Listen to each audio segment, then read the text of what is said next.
Another important story coming in from Ireland. The country is voting in parliamentary elections that will decide its next government. The big focus is whether Ireland bucks the global trend of incumbents being ousted by voters hit by a cost of living crisis post the COVID-19 pandemic.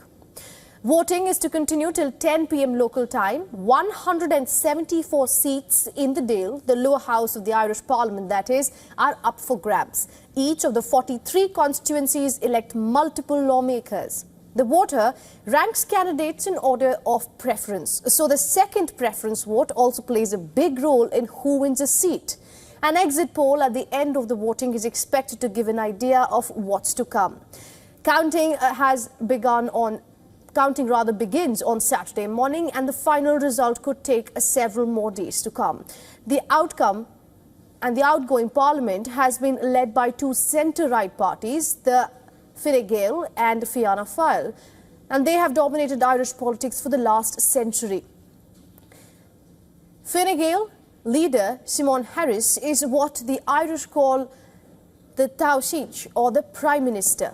In the opposition, the Sinn Fein party has made strong inroads, but other parties have refused to work with it, citing its leftist policies. Sinn Fein is also a pariah because of its historic ties with militant group Irish Republican Army. There's also a large crop of independent candidates in the election who could make a difference to who forms the government.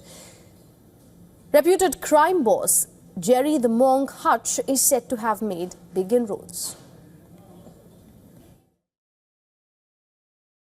Well, there's a bit of continuity in the existing coalition between Fine Gael and Fianna Fáil, but I also think that the Labour Party, the Green Party and other allied parties are also in there with a shout. But I would be very much geared towards vision and people who I think are able to deliver. There's only one person that deserves to win, and that's Gerard. He's the only one that will stand up for us. So that's the only one I'll be voting for. Now look at big issues that have dominated these elections. As in many other countries, cost of living has dominated the campaign. There's a special focus on housing, with soaring house prices, rising rents and growing homelessness.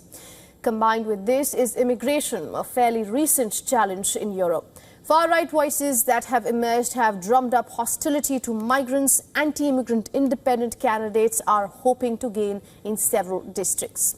Now, recent arrivals into Ireland include more than 100,000 Ukrainians displaced by the war launched by Russia and thousands of people fleeing poverty and conflict in West Asia as well as Africa.